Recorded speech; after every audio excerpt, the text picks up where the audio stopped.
అమరావతి పునఃప్రారంభ మహోత్సవ కార్యక్రమం జరుగుతున్న తరుణం ప్రధాని గారి చేతుల మీదుగా అమరావతి మౌలిక సదుపాయాల పనులకు శంకుస్థాపన. గౌరవనీయులైన ప్రధానమంత్రి గారు అమరావతి అభివృద్ధి కోసం 74 కీలక మౌలిక సదుపాయాల ప్రాజెక్టులకు శంకుస్థాపన చేస్తారు. ఆంధ్రప్రదేశ్ శాసనసభ నిర్మాణానికి శంకుస్థాపన. 250 మీటర్ల ఎత్తులో 11.22 లక్షల చదరపు అడుగుల విస్తీర్ణంలో ఆంధ్రప్రదేశ్ శాసనసభ నిర్మించబడుతుంది. ఆంధ్రప్రదేశ్ హైకోర్టు నిర్మాణానికి శంకుస్థాపన. 55 మీటర్ల పొడవు 20.32 లక్షల చదరపు అడుగుల విస్తీర్ణంలో హైకోర్టు నిర్మించబడుతుంది. సచివాలయం మరియు హెచ్ఓడి టవర్ల నిర్మాణానికి శంకుస్థాపన. 50 అంతస్తుల సచివాలయం మరియు 42 అంతస్తుల హెచ్ఓడి టవర్లతో పరిపాలనకు కేంద్రంగా నిర్మించబడుతుంది. అమరావతి ట్రంక్ మౌలిక సదుపాయాలకు శంకుస్థాపన.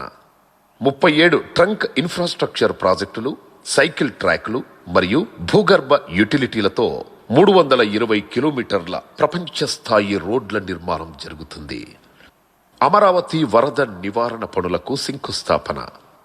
వరద నివారణతో పాటు నగర అవసరాలకు 0.53 టీఎంసీల నిల్వ సామర్థ్యం గల 3 జలాశయాల నిర్మాణం.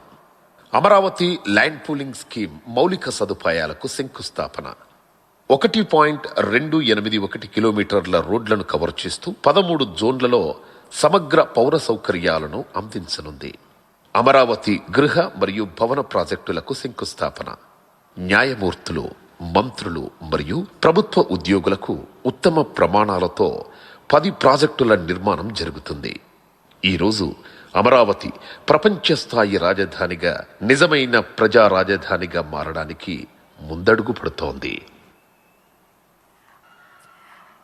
అమరావతి పునఃప్రారంభ మహోత్సవ కార్యక్రమం జరుగుతున్న తరుణం ప్రధాని గారి చేతుల మీదుగా అమరావతి మౌలిక సదుపాయాల పనులకు శంకుస్థాపన. గౌరవనీయులైన ప్రధానమంత్రి గారు అమరావతి అభివృద్ధి కోసం 74 కీలక మౌలిక సదుపాయాల ప్రాజెక్టులకు శంకుస్థాపన చేస్తారు. ఆంధ్రప్రదేశ్ శాసనసభ నిర్మాణానికి శంకుస్థాపన.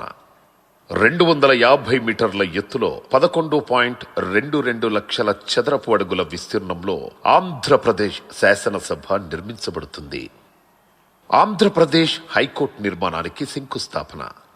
55 మీటర్ల పొడవు 20.32 లక్షల చదరపు అడుగుల విస్తీర్ణంలో హైకోర్టు నిర్మించబడుతుంది. సచివాలయం మరియు హెచ్ఓడి టవర్ల నిర్మాణానికి శంకుస్థాపన. 50 అంతస్తుల సచివాలయం మరియు 42 అంతస్తుల హెచ్ఓడి టవర్లతో పరిపాలనకు కేంద్రంగా నిర్మించబడుతుంది. అమరావతి ట్రంక్ మౌలిక సదుపాయాలకు శంకుస్థాపన. 37 ట్రంక్ ఇన్ఫ్రాస్ట్రక్చర్ ప్రాజెక్టులు, సైకిల్ ట్రాక్లు మరియు భూగర్భ యుటిలిటీలతో 320 కిలోమీటర్ల ప్రపంచ స్థాయి రోడ్ల నిర్మాణం జరుగుతుంది. అమరావతి వరద నివారణ పనులకు శంకుస్థాపన. వరద నివారణతో పాటు నగర అవసరాలకు 0.53 టీఎంసీల నిల్వ సామర్థ్యం గల 3 జలాశయాల నిర్మాణం. అమరావతి ల్యాండ్ పూలింగ్ స్కీమ్ మౌలిక సదుపాయాలకు శంకుస్థాపన. 1.281 కిలోమీటర్ల రోడ్లను కవర్ చేస్తూ 13 జోన్లలో సమగ్ర పౌర సౌకర్యాలను అందించనుంది. అమరావతి గృహ మరియు భవన ప్రాజెక్టులకు శంకుస్థాపన. న్యాయమూర్తులు, మంత్రులు మరియు ప్రభుత్వ ఉద్యోగులకు ఉత్తమ ప్రమాణాలతో 10 ప్రాజెక్టుల నిర్మాణం జరుగుతుంది. ఈరోజు అమరావతి ప్రపంచ స్థాయి రాజధానిగా, నిజమైన ప్రజా రాజధానిగా మారడానికి ముందడుగు పడుతోంది.